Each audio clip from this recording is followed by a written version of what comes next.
Deputy commissioner خوزدار major retire محمد الیاس قبضی نے انجمن تاجران خوزدار کے نمائندوں کے اجلاس کی صدارت کرتے ہوئے کہا کہ خوزدار شہر میں عوام کے لیے آسانیاں پیدا کرنے اور شہر میں عوام اور تاجروں کو درپیش تمام تر مشکلات اور مسائل کے خاتمے کے لیے خصوصی اقدامات اٹھائے جائیں گے،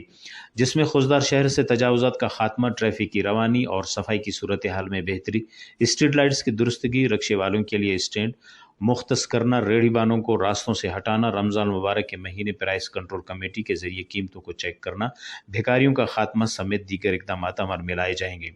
ڈپٹی کمشنر نے کہا کہ شہر کی رونق کو دوبالا کرنے اور صفائی کی صورتحال کو بہتر بنانے کے لیے مہم کا آغاز کر دیا ہے، جبکہ خوزدار سے مال مویشی باہر لے جانے پر مکمل پابندی ہوگی۔ ان خیالات کا اظہار انہوں نے میونسپل کارپوریشن، انجمن تاجران خوزدار سمیت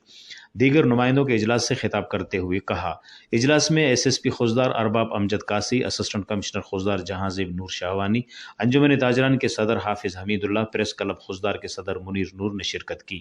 رمضان المبارک کا مقدس مہینہ رواداری، اخوت اور عوام کے ساتھ بھلائی کا درس دیتا ہے۔ اس سلسلے میں تاجروں کو بھی چاہیے کہ وہ روزہ داروں کے ساتھ بھرپور تعاون کریں۔